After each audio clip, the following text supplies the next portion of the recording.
Okay चलो यार बच्चों, CMA inter group one accounting. आज हम लोग, अच्छा लास्ट लेक्चर में डिसोल्यूशन लिया था। आई थिंक डिसोल्यूशन के 23 तक हो गए थे ना हमारे। तो अब उसके बाद हम लोग इंसॉल्वेंसी और फर्म डिसॉल्व करना, उसके कुछ और प्रैक्टिकल क्वेश्चंस है, वो हम लोग एमलगेमेशन और कन्वर्जन के बाद मिलेंगे। सबसे लास्ट में हम लोग फर्म डिसॉल्व करेंगे, और उसमें भी पार्टनर इंसॉल्वेंट अगर हो जाते हैं तो क्या। उससे पहले हम लोग स्टार्ट कर रहे हैं amalgamation of partnership firm. Please इसको मार्क करके रखना है ना, मेरी तरफ से 5 स्टार एग्जाम के पॉइंट ऑफ व्यू से। और आए तो इसके फुल फ्लेज क्वेश्चन आता है, फुल फ्लेज। आज तक जो भी आपने क्वेश्चंस किए होंगे है ना, उसमें जो सबसे बड़े साइज के क्वेश्चंस है वो सारे इसी के अंदर में कवर रहेंगे बेटा, है ना। सो एमलगेमेशन ऑफ पार्टनरशिप फर्म, आज दे दो, हेडिंग दे दो, पेजेस बीच में छोड़ने की जरूरत नहीं है। Amalgamation most important,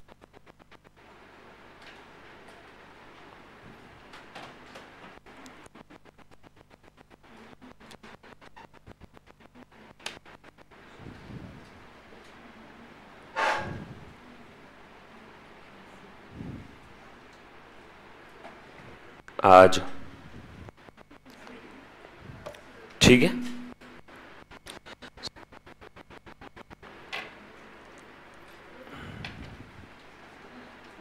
important from exam point of view. चल, अमलगमेशन मतलब क्या होता है, देखो अगर कंपनी का अमलगमेशन होता तो बेसिकली हम लोग अकाउंटिंग स्टैंडर्ड नंबर 14 फॉलो करते। अकाउंटिंग स्टैंडर्ड्स ऑलरेडी मैंने आपको इंट्रोडक्शन दिया हुआ है ना। अमलगमेशन बेसिकली आसान भाषा में, कोई तो एक एग्जिस्टिंग बिजनेस किसी दूसरे एग्जिस्टिंग बिजनेस को अक्वायर कर रहा है, या फिर दो एग्जिस्टिंग बिजनेस मर्ज होके एक नया बिजनेस फॉर्म हो रहा है। एक को बोलेंगे, एक एग्जिस्टिंग बिजनेस दूसरे को अक्वायर करेगा, इसको हम लोग क्या से बोलेंगे, amalgamation in the nature of acquisition. और दूसरा, दो बिजनेस मर्ज होके एक नया बिजनेस बन रहा है, अमलगमेशन नेचर ऑफ मर्जर। दोनों भी है अमलगमेशन ही, दोनों बिल्कुल सेम है। ध्यान देना अकाउंटिंग पॉइंट ऑफ व्यू क्या होता है। एक बिजनेस दूसरे बिजनेस को अक्वायर कर रहा है, यहां पे ये हो गया ट्रांसफरर, ये हो गया ट्रांसफरी, बराबर।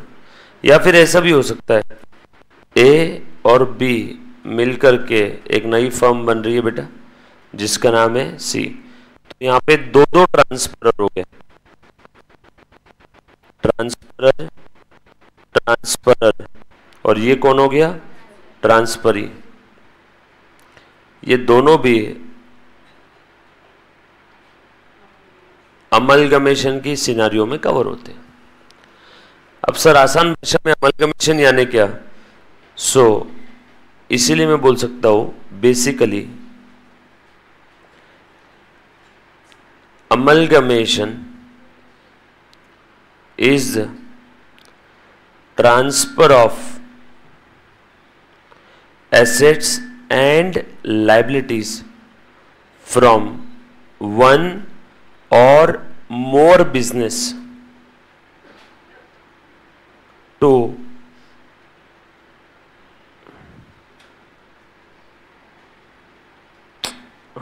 Other business. जो अदर बिजनेस है ना, ये एक ही रहेगा। ट्रांसफर करने वाले एक या एक से ज्यादा हो सकते हैं, लेकिन जो ट्रांसफरी है, ऐसा उल्टा लिख देता हूं तो दोनों ट्रांसफरर एक साइड में आ जाएंगे, A B. Transferee transfer transfer करने वाले एक या एक से ज्यादा हो सकते हैं, लेकिन ट्रांसफरी हर बार एक ही रहेगा, तभी तो अमलगमेशन होगा ना, यस और नो। सो बेसिकली अमलगमेशन यानी हिमेश भाई की भाषा में मैं और तुम घर हम हो जाते तो दर्द दिलों के कम हो जाते। ये सिनर्जी बेनिफिट के लिए करते हैं। आज के बाद अगर आपसे कोई पूछे कि अमलगमेशन क्यों कर रहे हैं, बोलना इधर बैठ, उसके पीछे की वजह है सिनर्जी। कोई मुझे बोल सकता है सिनर्जी बेनिफिट यानी क्या होता है? वॉइस ब्रेक हो रहा है, एक मिनट बच्चों, आ जाओ यार। अब ठीक है मेरे ख्याल से आवाज, अब ध्यान देना। सो हर बार ट्रांसफर ही जो रहेगी फर्म वो एक ही रहने वाली है। अब बेसिकली अमलगमेशन का मतलब क्या है? Amalgamation is the transfer of assets and liability. ये होना बहुत जरूरी है, वरना अमलगमेशन नहीं कहलाया जाएगा।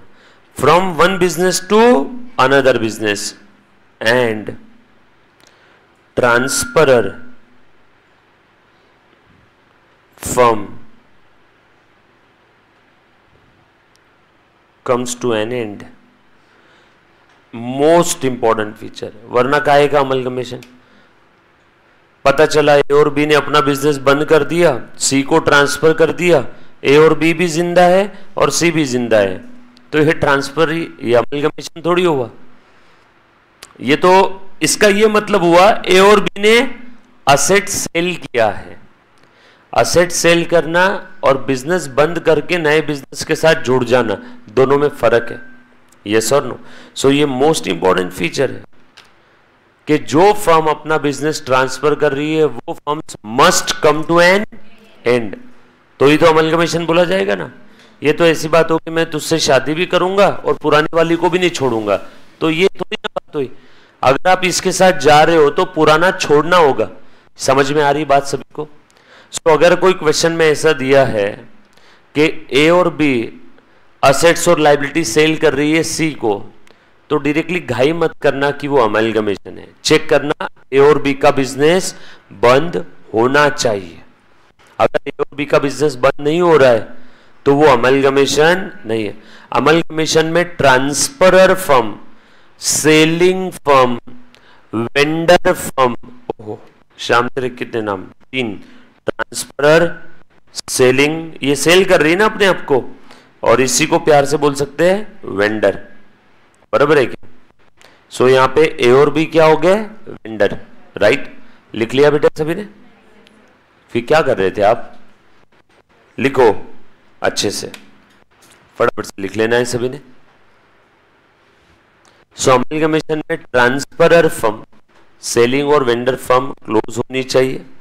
वो अपनी एसेट्स और लायबिलिटी ट्रांसफर कर देगी। अच्छा, जरूरी नहीं कि सारी एसेट्स और लायबिलिटी ट्रांसफर करेगी। हो सकता है ए को या सी को ये पुरानी फर्म की जो वेंडर फर्म है उसकी सारी एसेट्स और लायबिलिटी नहीं चाहिए। तुम्हारे पास एसेट्स में डेटर में एक एसेट दिख रही है जिसका नाम है दाऊद भाई, उनसे 10 करोड़ लेने हैं। अब जो फर्म इस पुरानी फर्म को अक्वायर कर रही है वो पागल है क्या?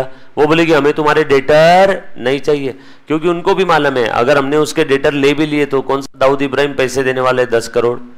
सो सकता है कुछ कुछ एसेट वो लेना कैंसिल कर दे, हो सकता है कुछ कुछ एसेट्स वो लेना कैंसिल कर दे। तो हम लोगों को भी उस हिसाब से अकाउंटिंग ट्रीटमेंट करना होगा। मतलब जब कभी भी हम सामने वाली कंपनी का एसेट्स और लायबिलिटी लेंगे तो उसमें डेटर नहीं लेंगे। सर हमें कैसे पता चलेगा कि कौन सी एसेट्स लेना है और कौन सी नहीं लेना है? क्वेश्चन में एडिशनल इंफॉर्मेशन में दिया रहेगा कि ये एसेट सामने वाली फर्म नहीं लेके गई। और ये ट्रांसफरी को प्यार से क्या बोलते हैं? Purchasing firm, purchasing firm, purchasing firm, या इसी को बोलते हैं बायर, बायर खरीदने वाली, ट्रांसफरर अपने आप को बेचने वाली। बरोबर है? ट्रांसफरी जो बाइंग फर्म है, परचेजिंग फर्म है, बायर है।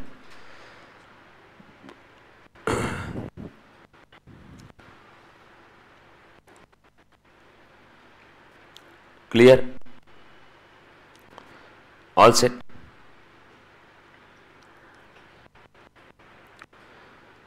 लिखना बेटा सारी चीजें, लिख लिया सभी ने? अगर ये टॉपिक के अंदर में आपने 100% ध्यान दिया और जहां डाउट है वहां पूछा है ना, तो टॉपिक में आपको आउट ऑफ आउट नंबर दिलवाने से कोई नहीं रोक सकता। टॉपिक बहुत इजी है, कॉन्सेप्चुअल है, लेंदी है, ठीक है। सम्स भी बड़े बड़े रहेंगे। आ जाओ, अब एक सिंपल सा एग्जाम्पल लेता हूं। लिखा ना सभी ने? स्क्रॉल करूं? ओके, आ जाओ, ध्यान दें। अब आपको समझाने के लिए, ये एक फर्म है एस लिमिटेड, लिमिटेड नहीं बोलेंगे, S and company, transferring its business to P N company.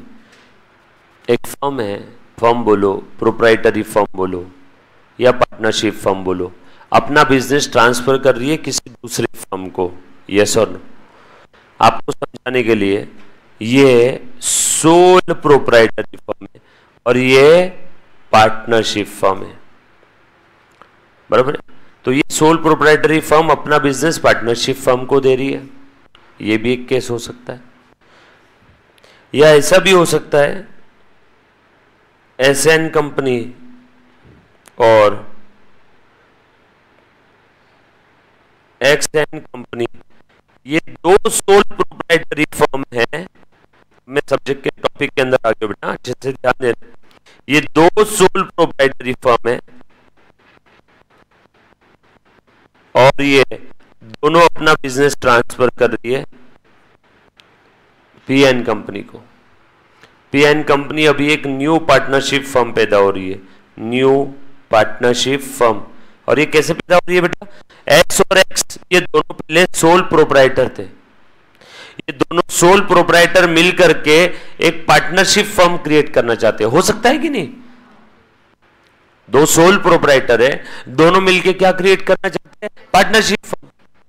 तो दोनों अपनी अपनी फर्म को, प्रोप्राइटरी फर्म को मर्ज करेंगे और एक नई फर्म पैदा करेंगे, पार्टनरशिप फर्म, यस और नो? तो ये भी अमलगमेशन है। कोई एक एग्जिस्टिंग पार्टनरशिप फर्म किसी एग्जिस्टिंग सोल प्रोप्राइटरी को अक्वायर कर रही है, यहां पे असेट्स और लायबिलिटी ट्रांसफर हो रही है, ये भी amalgamation. Amalgamation is basically transfer of assets and liability from one or more firm to some another firm, और ट्रांसफरर क्लोज हो जाएगी, ये तो पक्की बात है। So, मुझे एक बात बताओ, बिजनेस ट्रांसफर करना, transferring business, transferring business, transferring business, बराबर? और ट्रांसफर करने के बाद ये close close close. Business transfer करना मतलब क्या? ट्रांसफर करना। एक छोटा सा सवाल है, आवाज अगेन कट हो रही है, लग रहा है क्या? ना यार, हाँ मैं करवाता हूं कुछ, रुको। सोमना प्लीज ध्यान दे। सो बात चल रही थी अमलगमेशन की। जो बच्चा रिकॉर्डेड देख रहा है, सॉरी बेटा, बीच में आपको एक दो पैचेस आपको दिखेंगे, बीच बीच में यहाँ पे टेक्निकल प्रॉब्लम आ रहा है इसके लिए, बट ध्यान दे दो। सो यहाँ पे ये फर्म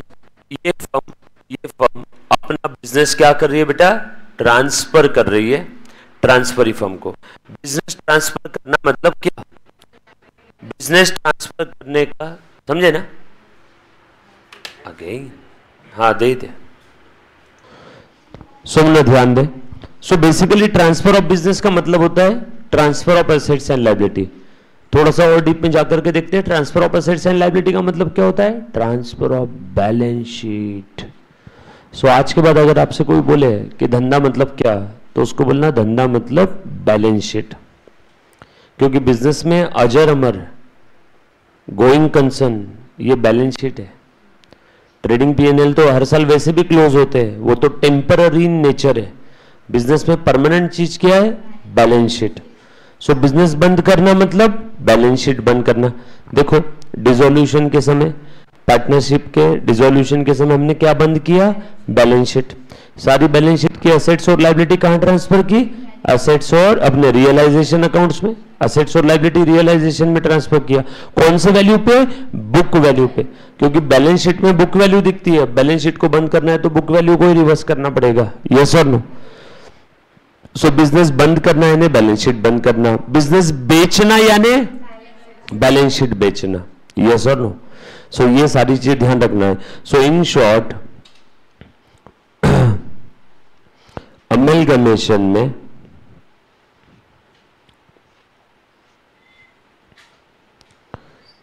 हम लोग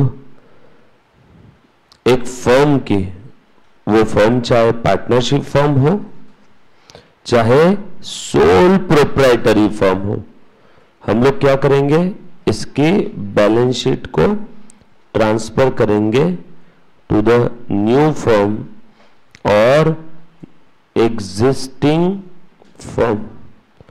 और ये कौन है, परचेसिंग, और ये कौन है, सेलिंग। कैसे ट्रांसफर करेंगे, अब उसकी स्टेप्स लिखो वन बाय वन। डन। अब उसकी स्टेप्स लिखो वन बाय वन।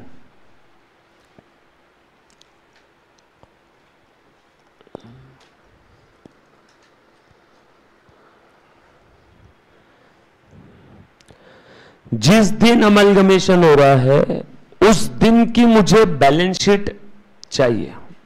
जो बिजनेस ट्रांसफरर है उसकी बैलेंस शीट मुझे चाहिए कि नहीं चाहिए, जिस दिन अमलगमेशन हो रहा है उस दिन की। सो अगर वो बैलेंस शीट क्वेश्चन में दी है तो ठीक है, नहीं तो अमलगमेशन डेट की बैलेंस शीट आपको प्रिपेयर करना होगा। इसीलिए स्टेप नंबर 1 यहां पर लिख करके दूंगा। स्टेप 1 प्रिपेयर, लिखेंगे सब लोग मेरे साथ साथ, balance sheet of transferor from on the date of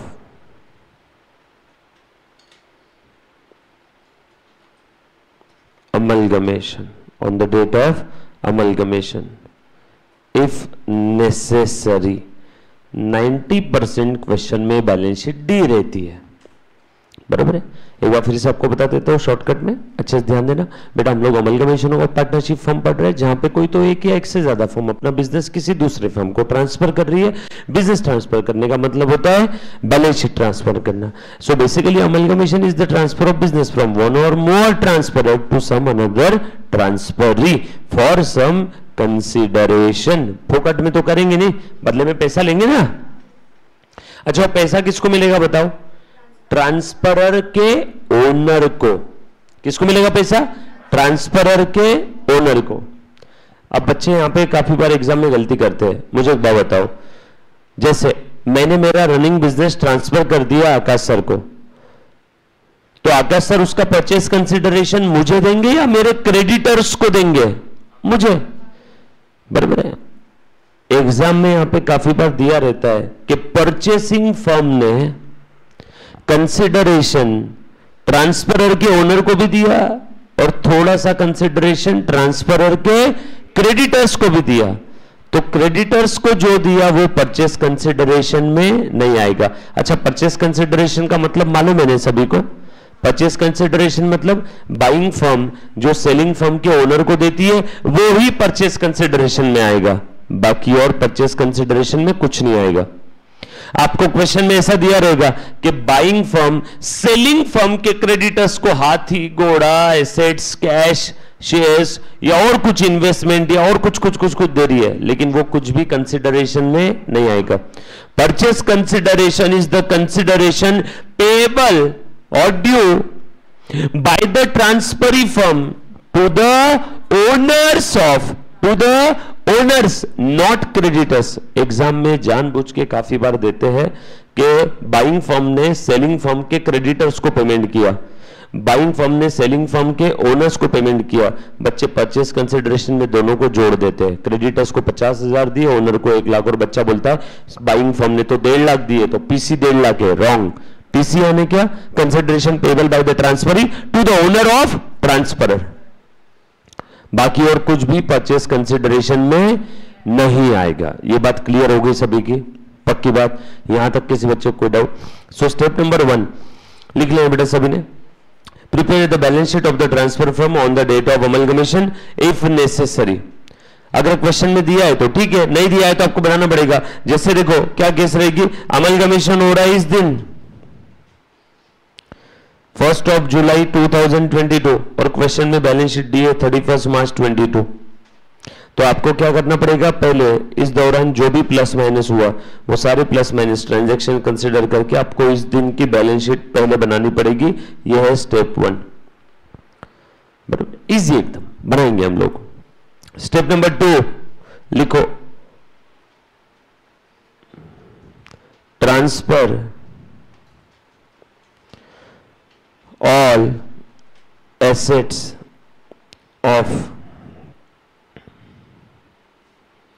transferor firm. अब फर्म यानी पार्टनरशिप और प्रोप्राइटरी कोई भी फर्म हो सकती है। हाँ, अब ये मत समझ लेना कि हर बार ट्रांसफरर पार्टनरशिप ही रहेगी, कभी कभी ट्रांसफरर प्रोप्राइटरी फर्म भी हो सकती है। So transfer all assets of transferor firm to the realisation account. अब समझा मैंने डिसोल्यूशन के बाद तुरंत ये क्यों लिया? सेम कॉन्सेप्ट, रियलाइजेशन अकाउंट वहां भी हमने प्रिपेयर किया, यहां भी लिंक फटाफट से आपकी लग जाएगी, बराबर। सो रियलाइजेशन अकाउंट ओपन करना है, रियलाइजेशन अकाउंट में ट्रांसफर करेंगे। कौन से वैल्यू पे फटाफट से बता दो? At book value. Very good, होशियार है बच्चे सब। बुक वैल्यू पे ट्रांसफर करना है। रीजन, क्योंकि बैलेंस शीट क्लोज करना है। बैलेंस शीट बुक वैल्यू पे खड़ी होती है तो क्लोज भी बुक वैल्यू पे ही होगी, ना प्लस ना माइनस, बराबर। आ जाओ। So transfer all assets of the transfer firm to the realisation account at book value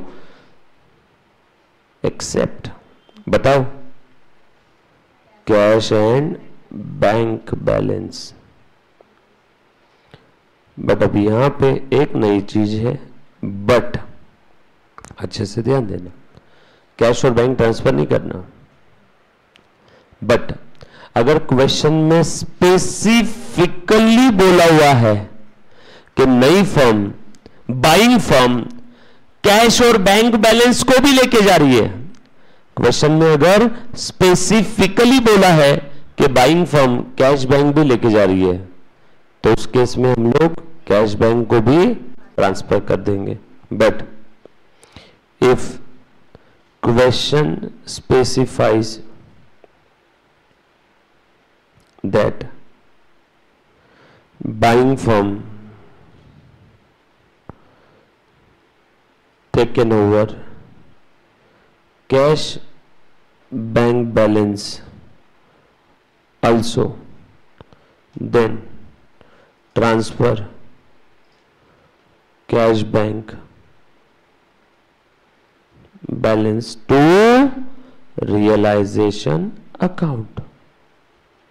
लिखा सभी ने? इसमें एक और ट्रीटमेंट है, क्वेश्चन जब सॉल्व करेंगे तब मैं बताऊंगा, है ना। एक अल्टरनेटिव वे है, ट्रिक एक छोटी सी, क्वेश्चन के समय देखेंगे। अभी नहीं, अभी बस ये लिख लो कि बाइंग फर्म अगर कैश बैंक भी लेके जा रही है तो वो भी रियलाइजेशन में ट्रांसफर कर देना।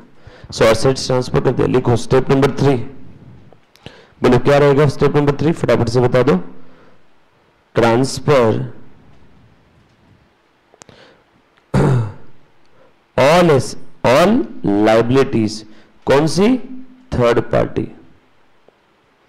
अच्छा मुझे एक बात बताओ बच्चों, आपने जो ऊपर एसेट ट्रांसफर किया, मैंने डिसोल्यूशन के समय एक नोट लिखवा के दिया था, आपको याद आ रहा होगा, तो एसेट तो आपने ट्रांसफर कर दिया, all asset transfer except cash bank.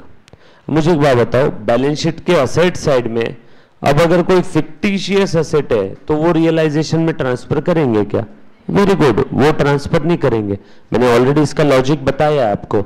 Logic क्या था इसका? क्योंकि उसकी रियलाइजेबल वैल्यू नील है, बताया था क्या? तो वो ट्रांसफर नहीं करना। वो नोट यहां पे लिखवा के दो कि आपको पता है, पता है पक्का। जो बच्चे एब्सेंट है, नहीं पता है, यहां पे लिख लेना, do not transfer fictitious assets.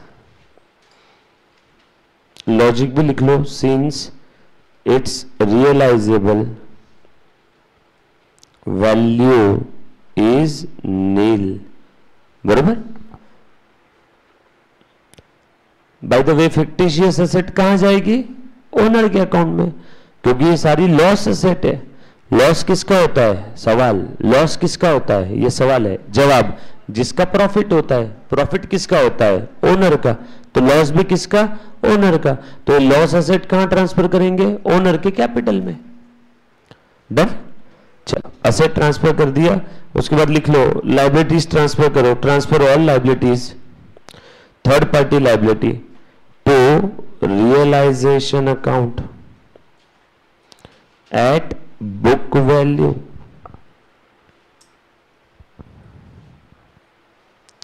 बराबर।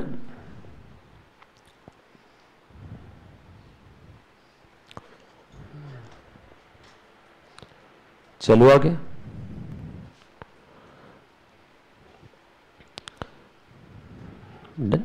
असेट ट्रांसफर कर दिया, लायबिलिटीज ट्रांसफर कर दिया, ऑल सेट। बैलेंस शीट की पिक्चर इमेजिन करना, ये लिखने की जरूरत नहीं है जो मैं बता रहा हूं, सिर्फ देखो। Liabilities, asset, fix asset, current asset, और ये आपकी मिसलेनियस एक्सपेंसेस, यानी आपकी कौन सी है, फिक्टिशियस एसेट। ये ट्रांसफर कर दिया रियलाइजेशन में, ये ट्रांसफर कर दिया रियलाइजेशन में। ये थर्ड पार्टी लायबिलिटी है, ये भी ट्रांसफर कर दिया रियलाइजेशन में। बोलो बचा क्या रे बेटा अभी, बोलो क्या बचा है, कैपिटल। और क्या बचा होगा, रिजर्व्स एंड सरप्लस, बराबर ना। बैलेंस शीट क्लोज कर रहा हूं धीरे धीरे, ये हो गया, ये हो गया। अब ये इसका क्या करना है, कैपिटल, रिजर्व, सरप्लस और ये फिक्टिशियस एसेट का, बोलो ये कहां ट्रांसफर करूं, ओनर के कैपिटल में। यस और नो, कैपिटल किसका है, ओनर का, कहां ट्रांसफर करेंगे, ओनर के कैपिटल में। रिजर्व सरप्लस किसका है, ओनर का, कहां ट्रांसफर करेंगे, ओनर के कैपिटल में। लॉस एसेट किसकी है, ओनर की, कहां ट्रांसफर करेंगे, ओनर के कैपिटल में। करो फिर transfer. Next step, transfer fictitious asset और loss assets to owners capital account, to owners capital account. Yes और नो, एट बुक वैल्यू, वायर। ग्रेट। देखो तो ये भी क्लोज हो गया क्या, चेक करो तो जरा, ये क्लोज, ये क्लोज, ये क्लोज, ये क्लोज। अब बचा क्या, कैपिटल और रिजर्व सरप्लस। आ जाओ, अब इसको भी क्लोज कर देते। स्टेप 5। सर हर बार ये स्टेप्स फॉलो करना है, आंख बंद करके, गलती होने के चांसेस 0%। देन लिखो, transfer reserves, surplus, profit,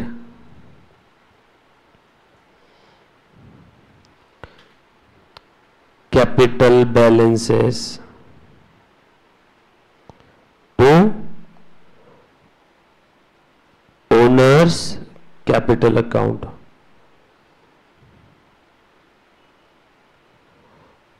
yes और नो, ओनर के कैपिटल अकाउंट में ट्रांसफर कर देंगे।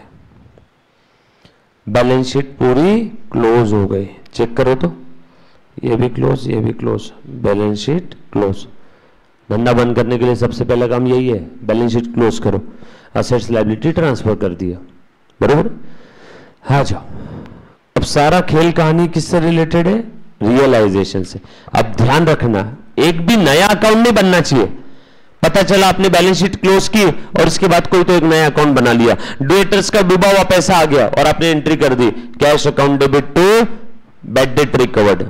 खुल गया ना नया अकाउंट, बैड डेट रिकवर्ड। इधर मैं धंधा बंद करने की सोच रहा हूं, तुम नए नए अकाउंट ओपन कर रहे हो, सो उसमें एंट्री क्या करोगे, कैश टू रियलाइजेशन, बराबर है।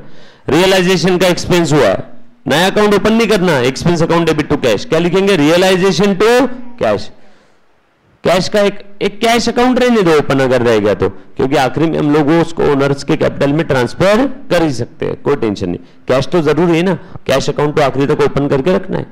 हाँ, अगर स्पेसिफिकली बोला है कि कैश बैंक भी सामने वाली कंपनी लेके जा रही है तो रियलाइजेशन में डाल दो, फिर डेफिनेटली उस क्वेश्चन में सेपरेट कैश बैंक के अकाउंट की जरूरत नहीं रहेगी, तभी उन्होंने बोला है। अदरवाइज वो लोग ऐसा बोलते नहीं कि कैश बैंक लेके जा रहे, तो कैश बैंक का अकाउंट ओपन करना, सारी प्लस माइनस उसमें करना, आखिरी में उसका बैलेंस ओनर्स के कैपिटल में ट्रांसफर कर देना, राइट। पहली पांचों स्टेप में किसी बच्चे को कोई डाउट है तो एक बार पूछो। मैंने पहली पांचों स्टेप में क्या किया मालूम है क्या, मैंने बैलेंस शीट क्लोज कर दिया, बैलेंस शीट क्लोज कर दिया। So step number 1 close the balance sheet. Major जो अपनी जो बड़ी स्टेप है ना, मोटा मोटी तौर पे अगर बोलना है तो फिर हम लोग उसको ऐसा बोल सकते हैं, close the balance sheet. Balance sheet close कर दिया क्योंकि धंधा बंद हो रहा है। नाउ यहां से अलग कलर के पेन से लिखता हूं, लिखो स्टेप नंबर 6। अब बैलेंस शीट क्लोज क्यों किया? क्योंकि धंधा ट्रांसफर कर रहे हैं। धंधा ट्रांसफर किया तो क्या हुआ? अब कंसिडरेशन लेना है सामने वाले से, तो लिखो अगला step, PC due, PC purchase consideration. हम लोग स्टूडेंट थे तब इसको प्रियंका चोपड़ा बोलते थे, बहुत हिट चल रही थी ना उस समय। पीसी ड्यू करो, परचेज कंसिडरेशन ड्यू करो। लिख लो consideration due from transferee firm. जो भी ट्रांसफरी फर्म रहेगी उससे कंसिडरेशन लेना है। डन? बताओ तो ट्रांसफरी फर्म से कंसिडरेशन कैसे लेंगे? मान लो 10 लाख रुपए का परचेज कंसिडरेशन ड्यू है, ट्रांसफरी फर्म से लेना है, क्या एंट्री पास करेंगे? बताओ एनीबॉडी, बोल बेटा, अरे बोलो। ट्रांसफरी फर्म से परचेज कंसिडरेशन लेना है, क्या एंट्री पास करेंगे? हाँ, purchase amount debit to transferee, purchase to transferee. एक भैया ने ट्रांसफरी को क्रेडिट किया। जब भी हम लोग किसी पार्ट या पर्सन को क्रेडिट करते हैं, इसका मतलब वो हमारा क्रेडिटर है, मतलब हमें उसे पैसा देना है। अरे हमें देना थोड़ी है, लेना है, मतलब ये एंट्री गलत है। और कोई? हाँ बोल, हाँ बोल। वेरी गुड, ट्रांसफरी से लेना है। जब भी किसी पार्ट या पर्सन से पैसा लेना है तो वो पार्ट या पर्सन मेरा डेटर बन जाता है। डेटर का डेबिट बैलेंस, डेटर्स बढ़ते हैं तो डेबिट करो। यहां डेटर का नाम क्या है? ट्रांसफरी। सो ट्रांसफरी अकाउंट डेबिट, ये तो पक्की बात है। टू असेट लायबिलिटी तो ऑलरेडी क्लोज है, सब क्लोज होके मर के कहां चली गई? रियलाइजेशन में। पहले बताया था जो भी हम लोग अब करेंगे किसके थ्रू करेंगे? एडजस्टमेंट रियलाइजेशन के थ्रू। So transferee to realisation, transferee or buying firm account debit to realisation. Done? लिख लो फटाफट से।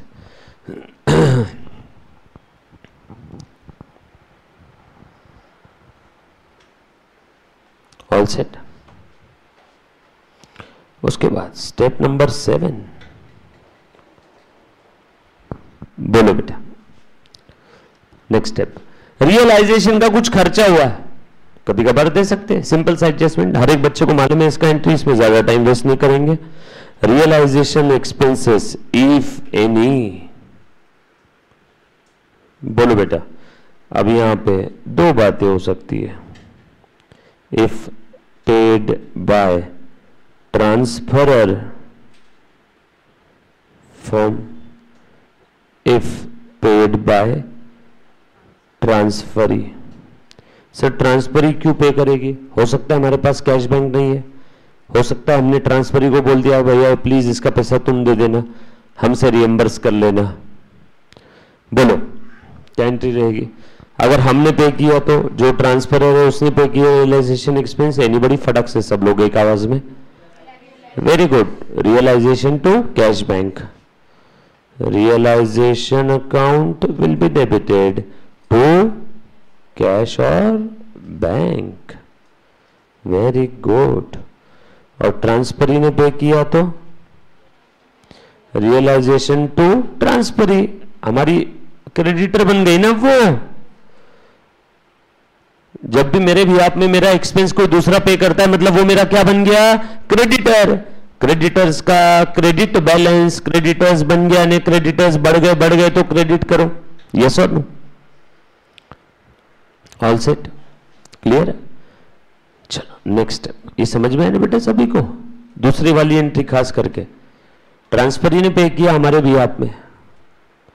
अच्छा इसमें एक और केस पूछ लूं क्या आपको?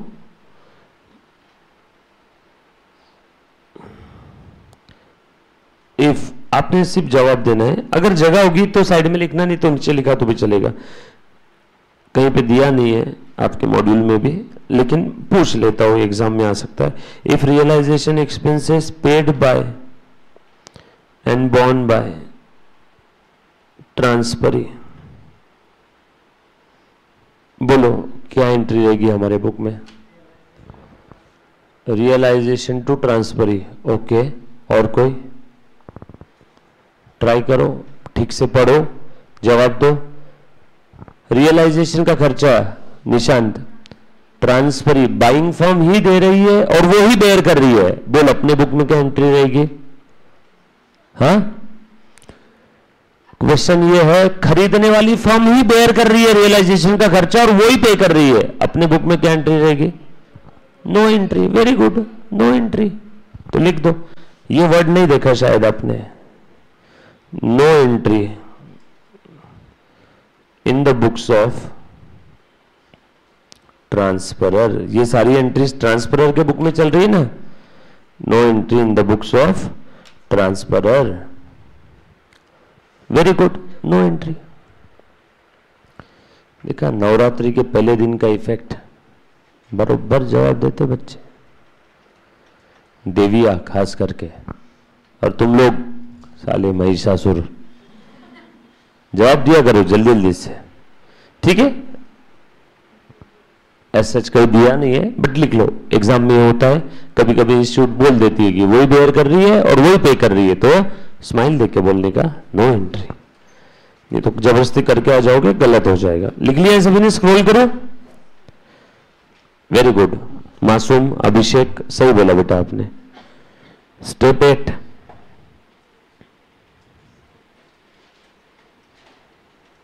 आज लिखो, पीसी रिसीव्ड, पहले पीसी ड्यू किया था ना ऊपर, now PC receive.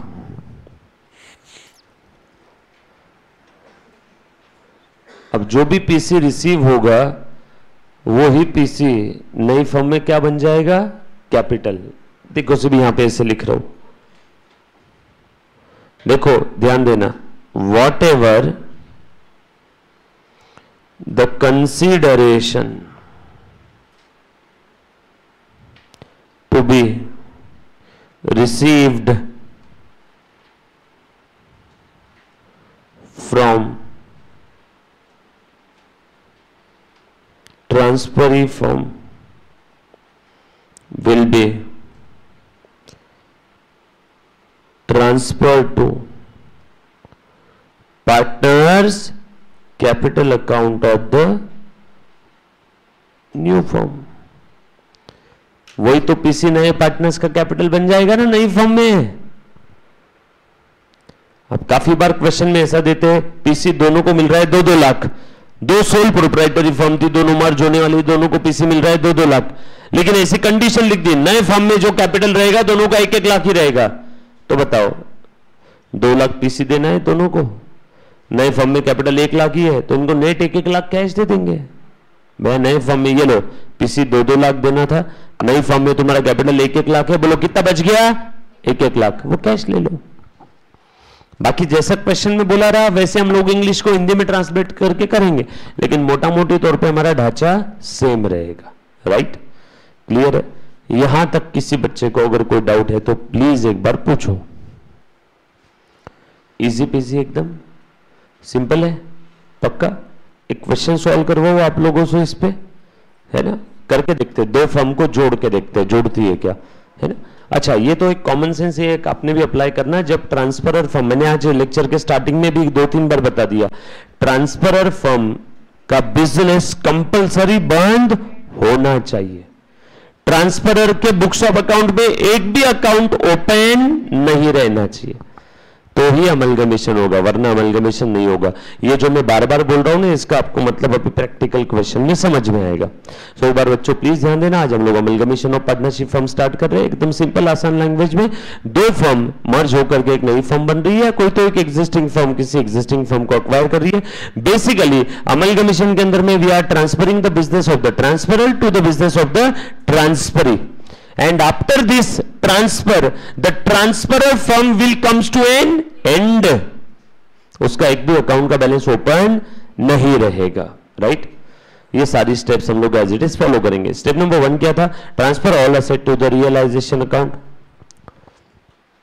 Eight book value, transfer all liabilities to the realisation account at book value, transfer reserve surplus profit loss to the owners capital account at book value. उसके बाद पीसी due करो, realization expense अगर कुछ होंगे तो वो देख लो, बराबर। अच्छा, ये एसेट्स और लायबिलिटी ट्रांसफर करते समय एडजस्टमेंट में काफी बार क्या दिया रहता मालूम है क्या? कि एक अनरिकॉर्डेड लायबिलिटी थी, पता ही नहीं थी, अभी आ गई अचानक। अब बताओ अनरिकॉर्डेड लायबिलिटी का क्या करेंगे? ये तो नुकसान हो गया ना अपना। क्या एंट्री रहेगी इसकी? Realization account debit to unrecorded liability. नुकसान हुआ ना। मुझे आप अपोजिट एंट्री बताओ। अनरिकॉर्डेड एसेट आ गई, क्या एंट्री रहेगी? फायदा हो गया। Unrecorded asset account debit to realization लिख लो ना फिर वो भी एक। इफ अनरिकॉर्डेड एसेट्स और liabilities are there, unrecorded assets, unrecorded liabilities, unrecorded asset है तो फायदा हो गया, एसेट बढ़ गए। Unrecorded assets account debit to realization, realization account debit to unrecorded liability.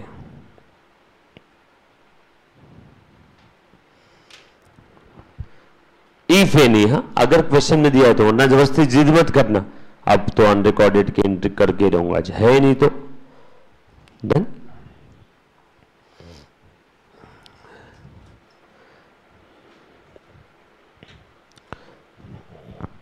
Done लिख दिया रियलाइजेशन में। किस्सा खत्म करते हैं अब इसका। रियलाइजेशन के प्रॉफिट लॉस को ट्रांसफर करो। रियलाइजेशन प्रॉफिट और लॉस ट्रांसफर टू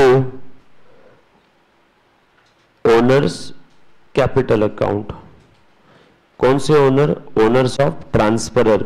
ये सारी एंट्रीज किसके बुक में चल रही है बेटा? ट्रांसफरर के।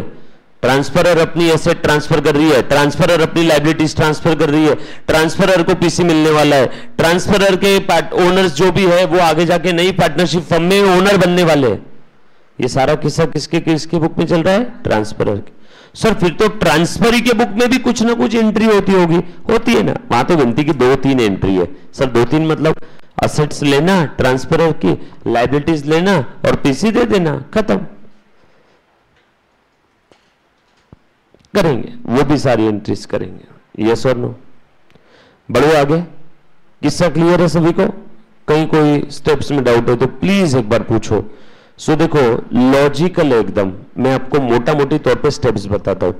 पहला काम बैलेंस शीट क्लोज करो, 5-6 स्टेप उसी में आ गई। दूसरा काम प्रॉफिट लॉस ओनर के कैपिटल में ट्रांसफर कर दो, रिजर्व सरप्लस ओनर के कैपिटल में ट्रांसफर कर दो, पीसी ड्यू कर दो, रियलाइजेशन एक्सपेंस हो गए तो पे कर दो, पीसी रिसीव कर दो, अनरिकॉर्डेड एसेट्स और लायबिलिटीज को रिकॉर्ड कर दो, लास्ट में रियलाइजेशन का प्रॉफिट लॉस ओनर्स के कैपिटल में ट्रांसफर कर दो। क्लियर? यहां तक किसी बच्चे को कोई डाउट? एनीबॉडी? Easy peasy. आ जाओ, एक क्वेश्चन हम लोग ट्राई करते हैं। Question number 39, page number 131। Question number 39, partnership में अमलगमेशन ऑफ पार्टनरशिप फर्म में क्वेश्चन नंबर 39 हम लोग ट्राई करेंगे। अच्छा क्वेश्चन है, ओके, आ जाओ। करें हम लोग स्टार्ट, प्लीज ध्यान देना। A and B carry on the independent business. ओहो, ए और B independent business carry on कर रहे हैं, ठीक है। And their position as on 31 March 22 are reflected in the balance sheet. Liabilities दे दिया है ए का, बी का, एसेट साइड दे दिया है ए का, बी का। आगे बोला है both of them want to form a partnership firm. दोनों के दोनों पार्टनरशिप फर्म फॉर्म करना चाहते हैं मिलके। अब मुझे समझ में आया ये अमलगमेशन का क्वेश्चन है, क्योंकि दोनों सोल प्रोप्राइटर थे, दोनों अपनी सोल प्रोप्राइटरी फर्म को अमलगमेट करके एक पार्टनरशिप फर्म पैदा करना चाहते हैं। परफेक्ट एग्जांपल अमलगमेशन का। आगे देखो और क्या दिया है, both of them want to form a partnership firm. सब लोग प्लीज ध्यान देना। फ्रॉम 1 अप्रैल 2022, वेट चेक करो, जिस दिन अमलगमेशन हो रहा है उस दिन की बैलेंस शीट हमें दी है क्या? हाँ, 31 मार्च की बैलेंस शीट दी है, 1 अप्रैल को अमलगमेशन हो रहा है। परफेक्ट। वरना हमें क्या करना पड़ता था, अमलगमेशन के डेट की बैलेंस शीट वापस, अमलगमेशन के डेट की मतलब अमलगमेशन के जस्ट एक रात पहले की बैलेंस शीट बनानी पड़ती। यस और नो, बट यहां पे दिया है, थैंक यू बोलेंगे हम लोग क्वेश्चन को। आगे बोला है both of them want to form a partnership firm from 1 April 2022 in the style of AB and company. Style नई फर्म का नाम है। ए और बी प्रोप्राइटरी फर्म मिलके ए बी एंड कंपनी पैदा कर रहे हैं ऑन द फॉलोइंग टर्म्स। पहला वाला क्या था बेटा, capital of the partnership firm would be 3 lakh, thank you, and to be contributed by them in the ratio 2:1। ये कैपिटल का रेशियो है, प्रॉफिट शेयरिंग रेशियो नहीं है। ये कौन सा रेशियो है? कैपिटल का। नए फर्म का कैपिटल रहेगा 3 लाख, 3 में से 2 लाख रहेगा ए का और 1 लाख रहेगा, 1 लाख रहेगा बी का। ठीक है, कोई दिक्कत नहीं। Assets of the individual business would be evaluated by C. C कौन है? अभी शायद वैल्यूअर होगा। सी कौन है? वैल्यूअर होगा, क्योंकि दोनों बिजनेस की एसेट्स और लायबिलिटीज को कौन इवैल्यूएट कर रहा है? सी। सी शायद वैल्यूअर होगा, पता नहीं, देखते हैं आगे। Evaluated by the C at which values the firm will take over and the value would be adjusted against the contribution due by A and B. क्या मतलब है इसका? इन्होंने ना रिवैल्यू किया एसेट्स को। अब अगर एसेट्स को रिवैल्यू किया है तब भी एसेट्स और लायबिलिटी हम लोग रियलाइजेशन अकाउंट में बुक वैल्यू पे ट्रांसफर करेंगे। सर फिर रिवैल्यूएशन का फायदा नुकसान क्या? बताता हूं, परचेस कंसिडरेशन निकालने के लिए बताता हूं। पीसी निकालने के लिए तो रिवैल्यूड फिगर ही लेना पड़ेगा ना। और बाबा बैलेंस शीट क्लोज करना अलग बात, पीसी ड्यू करना अलग बात। अब मेरे बैलेंस शीट के अंदर में लैंड दिख रही है 10,000 रुपए पे, आज के 25 साल पहले खरीदी थी, आज उसकी वैल्यू 1 करोड़ है। बैलेंस शीट में कितने पे दिख रही है? 10,000 पे। Historic cost concept. सो मुझे अगर उसको क्लोज करना है तो 10,000 पे ही क्लोज करना पड़ेगा ना। हाँ, भले बेचते समय मैं 1 करोड़ में बेचूंगा, कंसिडरेशन 1 करोड़ ही लूंगा, सर फिर ऊपर का फायदा, कैपिटल गेन। यस और नो? लेकिन बैलेंस शीट क्लोज करते समय मुझे जो बैलेंस शीट के अंदर में वैल्यूज है एसेट्स और लायबिलिटी की, उसी पे क्लोज करना होगा, और कोई ऑप्शन नहीं है। सो रिवैल्यू किया इन्होंने एसेट्स और लायबिलिटी को। C gave his valuation report as follows. Assets of A stock in trade to be written down by 15%, 15%। Portion of the debtors amounting to ₹9,000 estimated unrealisable, bad debt हो रहा है। Furniture fixture का value is to be valued at 2,000। क्यों भैया? पुराना कितना था furniture fixture? 2750 और 1766। एक फर्नीचर का रिवैल्यूएशन हुआ है ना, 2,000 रुपए। And investment taken at market value of 1,000। ठीक उसी प्रकार से बी फर्म का भी वैल्यूएशन हुआ है एसेट्स का। Assets of B stock to be written up by 10%, debtors admitted at 85%। बोलो तो, डेटर्स ने एडमिट किया 85% का मतलब 15% डूबने वाला है। डेटर्स ने एडमिट किया 85% मतलब 15% डूब जाएगा। Rest of the asset to be assumed at their book value. Thank you. Firm is not to consider any creditor other than dues on account of purchases made. ले भैया, क्या बोल दिया? समझा क्या? नई फर्म पुराने फर्म के कोई क्रेडिटर को नहीं लेके जाने वाली है। कौन से छोड़ के? जो हमने उधारी में माल खरीदा बस उतने ही क्रेडिटर्स को लेके जाएंगे, इसके अलावा बाकी क्रेडिटर्स को नई फर्म नहीं लेके जाएगी। तो बाकी क्रेडिटर्स का पेमेंट कौन करेगा? ये पुरानी फर्म खुद, ए एंड बी। अरे बाबा, नई फर्म में अगर क्रेडिटर्स चले जाते तो कोई टेंशन ही नहीं था, नई फर्म देखती थी। बट नई फर्म ने बोल दिया मैं तुम्हारे परचेस के अलावा और बाकी कोई भी क्रेडिटर्स को नहीं लेके जाऊंगी, तो बचे हुए क्रेडिटर्स को पेमेंट पुरानी फर्म को ही करना पड़ेगा ना। सर नहीं किया तो पुरानी फर्म क्लोज ही नहीं होगी। पुरानी फर्म क्लोज करना है तो मुझे सारी लाइबिलिटीज को क्लोज करना है, लाइबिलिटीज क्लोज करना है मतलब मुझे क्रेडिटर्स को भी क्लोज करना है। क्रेडिटर्स को क्लोज करने के लिए उनको लड्डू पेड़े नहीं पैसे देने पड़ते। अब वो पैसे कौन देगा? या तो नई फर्म या तो पुरानी फर्म। यहां कौन दे रहा है? पुरानी फर्म। तो इसकी एंट्री बढ़ जाएगी। क्रेडिटर्स को रियलाइजेशन में ट्रांसफर कर देंगे और वहां से पेमेंट करेंगे, realization to bank. Sir directly pay नहीं कर सकते हैं क्या? नो, सब कुछ रियलाइजेशन में डाल दो, पहले पेमेंट कर देंगे, फिर पेमेंट कर समय लिख देंगे रियलाइजेशन टू बैंक। सर मैंने एग्जाम में गलती से डायरेक्ट पेमेंट कर दिया, क्रेडिटर्स टू बैंक, रियलाइजेशन में क्रेडिटर्स को सर रियलाइजेशन में डालेंगे, फिर वहां से पे करेंगे। सर मैंने डायरेक्ट ही पे कर दिया, ठीक है, आपके नंबर नहीं कट करेगा, ज्यादा कट किया तो आधा या एक नंबर कट हो सकता है अगर हुआ तो, क्योंकि मैंने लास्ट टाइम भी समझाया था मरने वाले के लिए कोई ज्यादा रूल्स और रेगुलेशंस नहीं होते। ये फर्म वैसे भी क्लोज हो रही है ना, दोनों नई फर्म बन रही है उसके लिए रूल्स रेगुलेशन है, लेकिन मरने वाली फर्म की एंट्रीज जो हमने 10 स्टेप लिखवा के दी, किसी बच्चे ने 8-9 स्टेप में पूरा क्लोज कर दिया चलेगा, किसी बच्चे ने एक आध एंट्री मर्ज कर दिया चलेगा, बट उसका अल्टीमेट इफेक्ट चेंज नहीं होना चाहिए। क्योंकि डिसोल्यूशन के लिए भारत में नहीं पूरे ब्रह्मांड में कहीं पे भी कोई स्पेसिफिक रूल्स नहीं है कि डिसोल्यूशन ऐसी होना चाहिए। फर्म वैसे भी मर रही है वैसे भी मर रही है। हाँ, एक चीज का ध्यान रखना, डिसोल्यूशन में किसी भी क्रेडिटर्स का नुकसान नहीं होना चाहिए, क्रेडिटर्स को उनका पेमेंट सही समय पे मिल जाना चाहिए, बराबर। लेकिन इसमें एक कॉम्प्लिकेशन हम लोग लास्ट में इस टॉपिक में नहीं, पार्टनरशिप पूरे टॉपिक में लास्ट में पढ़ेंगे कि इंसॉल्वेंसी की वजह से फर्म डिसॉल्व हो रही है तो वहां क्रेडिटर्स को नुकसान होगा। वो इसके एक लेवल आगे की एडजस्टमेंट है, वो है क्वेश्चन नंबर 24 से लेके 30 कुछ 536 तक के क्वेश्चंस, यस और नो, वो 10-12 क्वेश्चन। वहां पे क्रेडिटर्स को लॉस होगा ड्यू टू इंसॉल्वेंसी, यस और नो। आ जाओ, चलो आगे बढ़ते हैं। You are required to pass the necessary journal entry in the books of A and B and also prepare the opening balance sheet of the firm. Very good, as on 1 April 2022। चलो सबसे पहले तो entry pass करेंगे। So part 1 बहुत ही प्यारा question है, समझ में आना चाहिए सभी को, जहां डाउट है वहां पूछना है। Journal entries in the books of, लिखो journal entries in the books of A and B. पहले किसके बुक में एंट्री पास करूंगा मैं? Journal entries in the books of ए।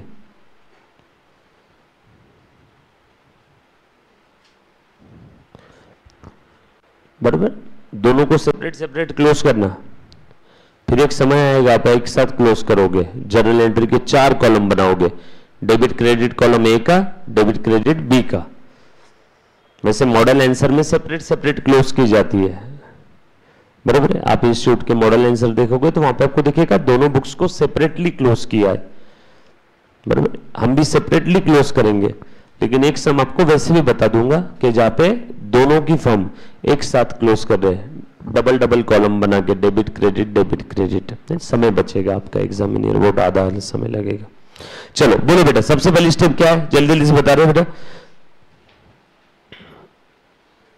हाँ बोलो, transfer all asset to the realisation account at book value. करो transfer जल्दी जल्दी से, एक ही मैंने पहले बुक क्लोज करना है, अच्छे से ध्यान देना। लिखो realization account debited to stock account to debtors account to cash bank. हम लोग यहाँ पे बोला नहीं है तो कैश बैंक के लिए मैं सेपरेटली एक अकाउंट मेंटेन कर लूंगा, ठीक है। और कैश बैंक के लिए मुझे पेमेंट वगैरह करना रहा तो वहां से करूंगा, है ना। तो मैं कैश बैंक ट्रांसफर नहीं कर रहा हूं। सर अगर मैंने कर दिया तो वैसे भी कैश बैंक का यहाँ पे किसी को कोई पेमेंट नहीं है, बेटा कैश बैंक के लिए सेपरेटली अकाउंट ओपन कर लो, गलती नहीं होगी। सो कैश बैंक ट्रांसफर नहीं करो, बाकी टिक लगाते जाओ। 170, 89, 1,70,000, 89,000 और उसके बाद cash bank cash in hand को साइड में रखो। To furniture and fixture, please आप पूरा लिखना, फर्नीचर एंड फिक्सचर, वेट कर रहा हूं मैं, लिखो टू फर्नीचर एंड फिक्सचर 2750 लिखा। टू इन्वेस्टमेंट, एक की एंट्री में देखो सारी असेट तमाम टोटल कर रहे बेटा 1,70,000 प्लस 89,000 प्लस 2750 प्लस 513 2,62,263। नरेशन लिखो, assets transferred to realization account at book value, asset transfer to realization account at book value, done।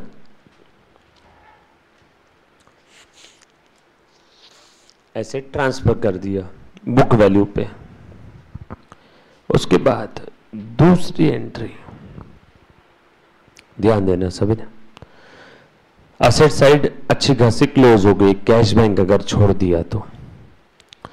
उसके बाद लाइबिलिटीज ट्रांसफर करो, थर्ड पार्टी लाइबिलिटीज, बोलो बेटा क्या क्या है? Bill payable, creditor for expense and creditors for purchase. करो, bill payable account debit, liability को ट्रांसफर करना है। लाइबिलिटी का क्रेडिट बैलेंस बढ़ती है तो क्रेडिट करो, कम करना है तो डेबिट करो। लाइबिलिटी को ट्रांसफर कर रहा हूं यानी अपने बैलेंस शीट से कम करके रियलाइजेशन में डाल रहा हूं तो डेबिट करूंगा ना, यस और नो। लिखो बिल पेएबल अकाउंट डेबिट 12,500। उसके बाद creditors for expense account debit 750।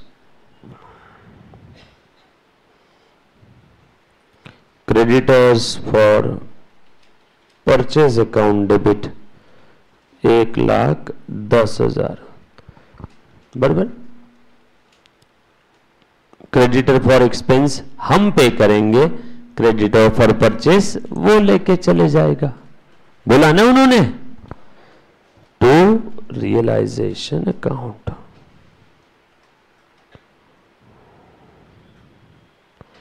बोलो बेटा कितना है यहां पे टोटल कर? 1,00,000। Very good. Transfer of third party और liabilities to realisation account, done. हाँ श्रेया बताता हूं, स्टेप नंबर 8 का भी बताता हूं बेटा, ध्यान दे तो अभी पहले लिखा सभी ने, चेक करो। बैलेंस शीट में सारी लाइबिलिटीज गई, third party assets cash bank छोड़ के चली गई, बरोबर है। अब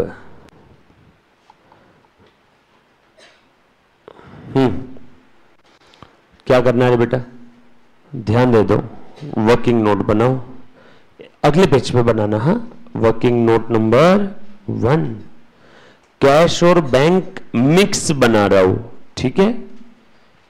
मिक्स फ्रूट जूस पसंद है सभी को, कैश और बैंक का अकाउंट मिक्स बना रहा हूं।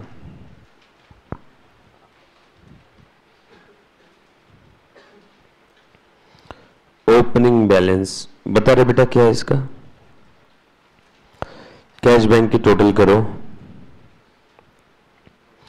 एक ही एसेट लिया ना, गलती से बी का तो नहीं लिखा आपने, 13,987, देखो लिख दिया मैंने 13K प्लस 987, ठीक है। कैश बैंक वहां ट्रांसफर कर दिया। और कैपिटल अकाउंट एक बना लेता हूं। सर कैपिटल अकाउंट मत बनाओ ना यार, बनाना पड़ेगा सर। क्यों? नई फर्म के अंदर में पूरा कैपिटल थोड़ी जा रहा है, जितना उतना, उसमें कम ज्यादा कर रहे हैं कुछ तो लोग। बोला है ना, नई फर्म में 3 लाख का कैपिटल है, ए का 2 और बी का कितना है 1। बैलेंस ब्रॉट डाउन, कितना था बेटा कैपिटल ए का? 1,53,000। That's it. पूरी balance sheet close. Cash bank का सेपरेट अकाउंट बना के उसमें ट्रांसफर कर दिया, कैपिटल अकाउंट बना के ए का कैपिटल उसमें ट्रांसफर कर दिया, बची हुई एसेट्स और लायबिलिटी रियलाइजेशन में ट्रांसफर कर दी। किसी बच्चे को कोई डाउट यहां तक? Balance sheet close. अब बैलेंस शीट की तरफ मुड़ के नहीं देखना, बंद हो रहा है सब कुछ।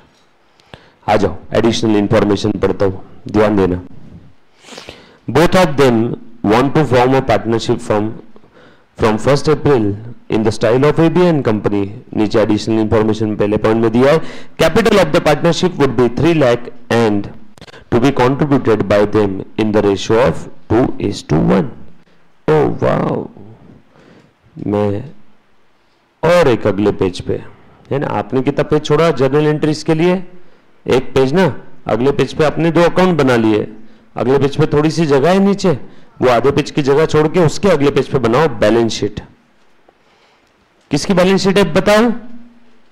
न्यू फर्म की। अरे एक ही बैलेंस शीट तो अभी क्लोज किया, वापस क्यों बनाएंगे? किसकी बैलेंस शीट है? न्यू फर्म की। Balance sheet of new firm.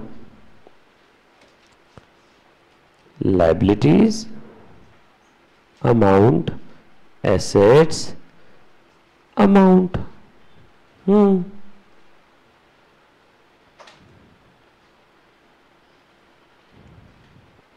और कब बनाएंगे बैलेंस शीट? 1 अप्रैल 22 को, बराबर।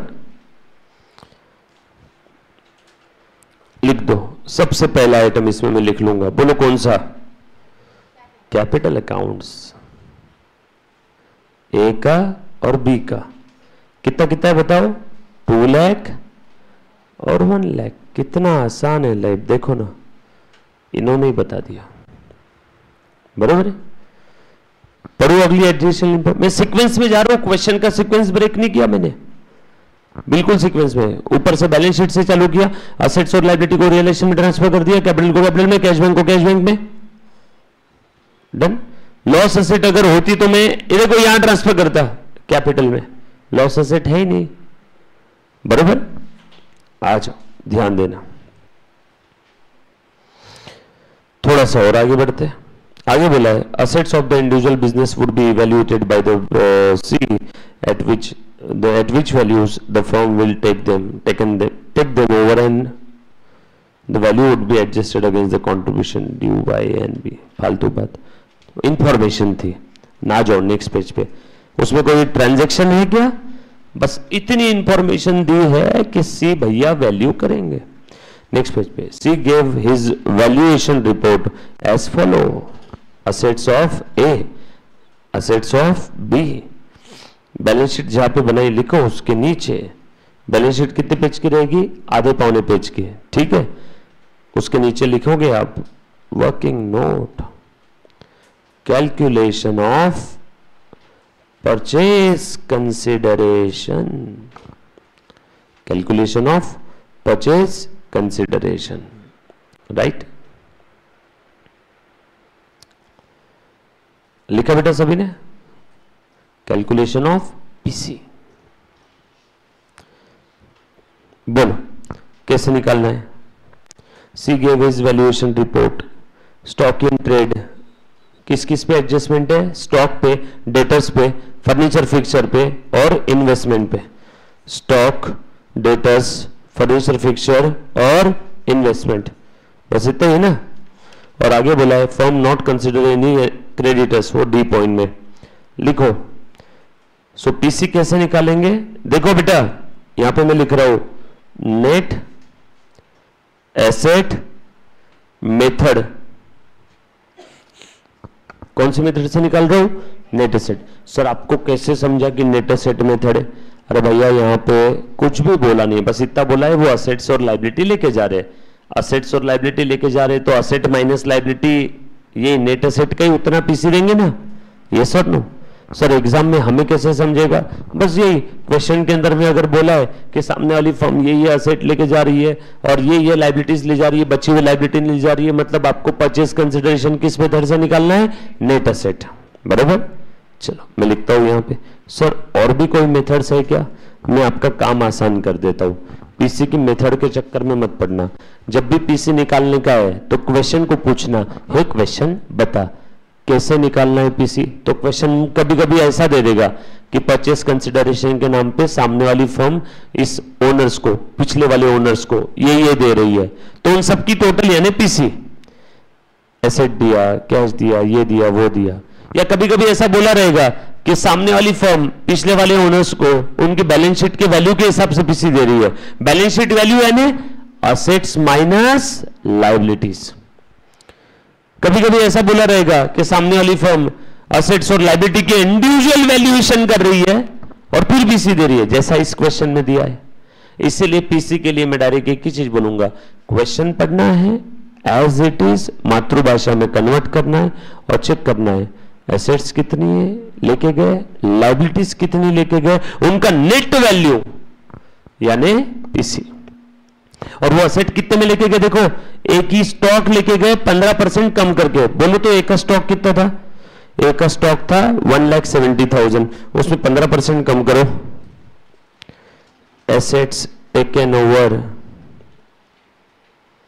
एसेट्स टेकन ओवर स्टॉक 15% कम करके, चलो 1,70,000 माइनस 15%, भाई साहब सो कितने में लेके जा रहे हैं स्टॉक में, 1,44,500। उसके बाद आगे आ जाओ, डेटर्स कितने में लेके जा रहे हैं, 89,000 के थे। डेटर्स के लिए क्या बोला हुआ है देखो जरा, debtors debtors debtors debtors debtors portion of debtors amounting to 9,000 unrealizable, और डेटर्स पुराने वाले थे 89,000। भाई साहब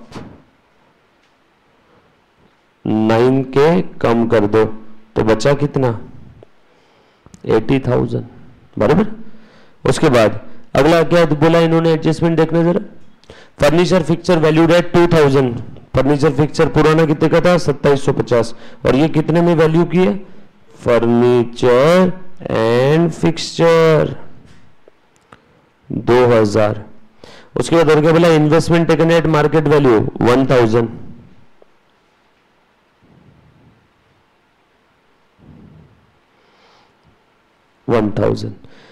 और लाइबिलिटी के नाम पे कौन सा लेके जा रहे हैं, सिर्फ परचेजेस 1,10,000। क्या कोई अनरिकॉर्डेड एसेट है, आउटस्टैंडिंग एक्सपेंस फॉर परचेज कितना है, 1,10,000 is equal to assets minus liabilities. ये लाइबिलिटीज टेकन ओवर है, टेकन ओवर।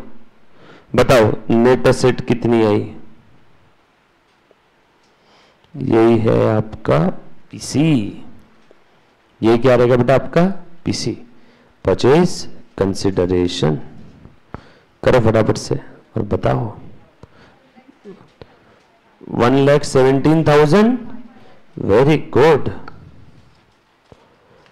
कुछ था रे इसके अंदर में, पीसी ड्यू कर दिया। पीसी लेना है ना मुझसे, चलो इसकी एंट्री बताओ मुझे क्या रहेगी, एनीबडी, किससे लेना है ये पीसी, ट्रांसफरी से, खरीदने वाली से लेना है ना। खरीदने वाली का नाम बताओ जरा, एबी एंड कंपनी। सी कौन है भैया, सी तो वैल्यूअर है। कौन खरीद रहा है ये सब, नई फर्म है ना, AB and company. No entry pass करो, AB and company. AB and company कौन है, ट्रांसफरी री, और ए और बी कौन है, रर। एबी री ट्रांसफरी यानी परचेसिंग, ए और बी कौन है, ट्रांसफरर सेलिंग। तो जो खरीद रहा है बिजनेस उससे मुझे कंसिडरेशन लेना है ना। मेरी कार ये लड़का खरीद रहा है तो इससे कंसिडरेशन लूंगा ना मैं, परचेसर से, तो ये परचेसर है एबी। सो एबी तो उससे पैसे लेने हैं कितने, 1,17,500। और टू क्या लिखो, टू असेट्स और लाइबिलिटी तो लिख नहीं सकता हूं क्योंकि वो तो क्लोज हो गए। टू क्या लिखो, very good, realization 1,17,500। Entry pass कर दो इसकी, आ जाओ। So AB and company account will be debited to realization account 1,17,500 PC due कर दिया। यस और नो? All set? कुछ था रे इसमें? चलो डन, यहां तक तो हो गए सारी चीजें। और कुछ बचा है क्या? नो। अब जो जो लाइबिलिटीज वो नहीं लेके गए उसका अचार डालेंगे या पे ऑफ करेंगे? हम लोग पे ऑफ करना पड़ेगा ना। कौन कौन सी लाइबिलिटी नहीं लेके गए? वो बिल पेएबल नहीं लेके गए, चलो पे करो। बोलो, क्रेडिटर्स फॉर एक्सपेंसेस नहीं लेके गए, realisation account debit to cash और बैंक,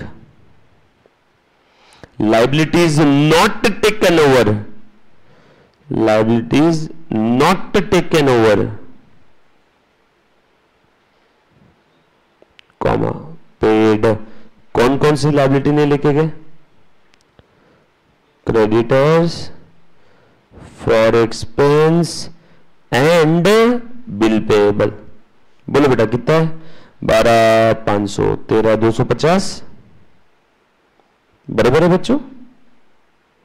मैं सब लिख देता हूं, 12,500 प्लस 750 करना पड़ेगा ना पे, कि बोल दोगे उनको नहीं नहीं हमारी फर्म तो अमलगमेट हो रही है, हम नहीं देने वाले आपको पैसा?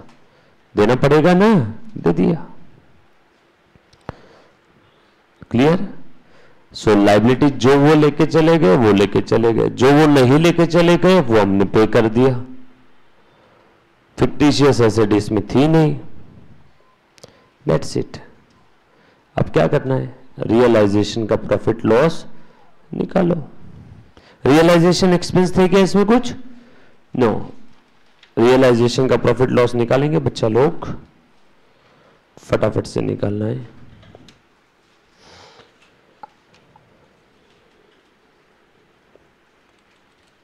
अच्छा, इसका इफेक्ट बैंक में दूसरा पोस्टिंग कर दो, कैश बैंक के क्रेडिट में by realization, by realization, by by. Realization का प्रॉफिट लॉस निकालेंगे। जहां जहां रियलाइजेशन डेबिट हुआ एम माइनस करो, जहां जहां रियलाइजेशन क्रेडिट हुआ एम प्लस करो और एमआरसी प्रेस करो। प्लस आया तो प्रॉफिट, माइनस आया तो लॉस। समझा मैंने क्या बोला? जहां जहां क्रेडिट हुआ एम प्लस करो, इनकम वाली साइड है। जहां जहां डेबिट हुआ कैलकुलेटर में एम माइनस करो, उसके बाद एमआरसी मेमोरी रिकॉल। लेकिन हाँ, एम प्लस एम माइनस के कैलकुलेशन करते समय कैलकुलेटर के मेमोरी में ऑलरेडी कोई नंबर नहीं होना चाहिए, नहीं तो वो भी ऐड हो जाएगा। यस और नो? मेमोरी क्लीन करना, ऑन एसी का बटन दबा के 3-4 बार एमआरसी का बटन दबा के फिर ऑन एसी का दबाओ। On AC, MRC, on AC. Calculator के अपर लेफ्ट राइट कॉर्नर पे एम का साइन नहीं दिखना चाहिए। राइट? पक्का? कितना है बेटा? प्लस आया माइनस? माइनस आया? क्या बात कर रहे हो? लॉस आ गया? हे भगवान, बोलो कितने का लॉस है? तो capital account, S capital account debit to realisation 34,760। Very good. Loss on realisation transfer to S capital. A के कैपिटल के डेबिट में टू रियलाइजेशन। ये आपने निकाली है फिगर, सही है ना बेटा? सभी ने चेक किया ना? यस और नो? इसी के साथ एक की सारी बुक्स क्लोज होती है। एक की बैलेंस शीट क्लोज, एसेट वो लेके चले गए, जो लाइबिलिटीज वो नहीं लेके गए वो हमने पे कर दिया, जो लाइबिलिटीज वो लेके चले गए वो रियलाइजेशन में डाल दिया, पीसी ड्यू कर दिया, सब कुछ हो गया। क्या मैं आपको आज विथ योर परमिशन बी की बुक क्लोज करने के लिए होमवर्क दे सकता हूं? ट्राई करना है, करवाऊंगा मैं ही, ठीक है? सो आप क्या करोगे? सेम ए की जगह क्या है? बी, कॉपी क्लोज्ड, सो बी का बुक आपने आज क्लोज करना है। डन, कर पाओगे? चलो ट्राई करो, एकदम प्यार से, शिद्दत और ईमानदारी के साथ हम लोग इस टॉपिक को करेंगे। एग्जाम के अंदर में इसके ऊपर वेटेज अच्छा खासा है, तो प्लीज इस टॉपिक को हल्के में मत लेना, रेगुलर क्लास में आना और रेगुलर होमवर्क करना। नायर बोल रहा है फोर्थ वाली एंट्री समझ भी नहीं आई। अरे तो पेमेंट किया ना creditors for expenses and bill payable का, नायर राय। अरे बाबा, जो जो क्रेडिटर्स फॉर एक्सपेंस थे और बिल पेबल थे वो सामने वाली फर्म नहीं लेके गई तो कौन पे करेगा? हम पे करेंगे। तो फिर उसके लिए एंट्री क्या करेंगे? क्रेडिटर अकाउंट डेबिट नहीं करेंगे, हमने तो ऑलरेडी वो रियलाइजेशन में ट्रांसफर कर दिया, तो realization to cash bank. Done, thank you, bye.